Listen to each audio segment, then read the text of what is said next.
ഈ വിദ്യാലയത്തിലെ മുഖ്യ അധ്യാപകനെ സസ്പെൻഡ് ചെയ്തിരിക്കുകയാണ്. ഇതിൽ നിന്നും വ്യക്തമാകുന്നത് സത്യത്തിൽ ആരാണ് ഈ ഒരു കുട്ടിയുടെ ഈ മരണത്തിന് ഉത്തരവാദി? ശരിക്കും കുട്ടിയുടെ മരണത്തിൽ ഉത്തരവാദി പലരുമുണ്ട്. സ്കൂളിൽ പല പോരായ്മകളുണ്ട്. അവിടെ എനിക്ക് തോന്നുന്നത് 15 വർഷമായിട്ടുള്ള ഒരു കൺസ്ട്രക്ഷൻ ആയിരുന്നു. അതിനുശേഷം ആ ഇലക്ട്രിസിറ്റി ലൈൻ വലിച്ചതിൽ പോരായ്മകളുണ്ട്, പല പരാതികളുണ്ട്. അവിടുത്തെ ആളുകൾ ധാരാളം പരാതി കൊടുത്തിട്ടുണ്ട്. അപ്പോൾ അവിടുത്തെ ഇലക്ട്രിസിറ്റി ബോർഡ് ചെയർമാൻ ഇതിൻ്റെ 1-ാം നമ്പർ ഉത്തരവാദിയാണ്. അതിൻ്റെ ബന്ധപ്പെട്ട ഉദ്യോഗസ്ഥൻ അടക്കമുള്ള ഉദ്യോഗസ്ഥർ ഉത്തരവാദികളാണ്.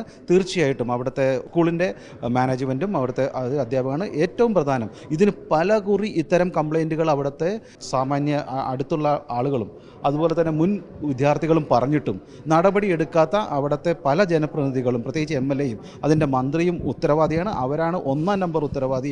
ഈ കൊലക്കുറ്റം ഇത് ശരിക്കൊരു കൊലക്കുറ്റമാണ്. ഇത് കൊലക്കുറ്റത്തിന് കേസെടുക്കേണ്ടതാണ്. ഈ കൊലക്കുറ്റത്തിൻ്റെ ഉത്തരവാദി ഈ അവിടുത്തെ മന്ത്രിയും KCBയും എഡ്യൂക്കേഷൻ ഡിപ്പാർട്ട്മെൻറ്റുമാണെന്ന കാര്യത്തിൽ യാതൊരു തർക്കവുമില്ല. ഈ അധ്യാപകനെ സസ്പെൻഡ് ചെയ്തതിലൂടെ സത്യത്തിൽ നമ്മുടെ മന്ത്രിസഭ കൈ കഴുകുകയാണോ ചെയ്തിരിക്കുന്നത്? ഇത് തന്നെയാണല്ലോ എല്ലായിടത്തും നടക്കുന്നത്. ഈ വലിയ വലിയ കുറ്റങ്ങൾക്ക് ചെറിയ ചെറിയ ആളുകളെ അവിടുത്തെ ഒരു ശരിക്കും ഡയറക്റ്റ് ഉത്തരവാദിത്തം ഇല്ലാത്ത ആളുകളെ പോലും സസ്പെൻഡ് ചെയ്തുകൊണ്ട് അവരുടെ കോപം തൽക്കാലം ശമിപ്പിക്കുവാനായിട്ടാണ് ശ്രമിക്കുന്നത്. പക്ഷേ ഇക്കാര്യത്തിൽ അത് നടക്കില്ല. BJP വളരെ ശക്തമായ സമരവാദികളുണ്ട്. ഞങ്ങൾ അതിന് ഒരു നീതി കിട്ടുന്നതുവരെ ആ കുട്ടിയുടെ ഒപ്പവും ആ കുട്ടിയുടെ കുടുംബത്തിൻ്റെ ഒപ്പം ഉണ്ടാവും. ഒരു സംശയമില്ല.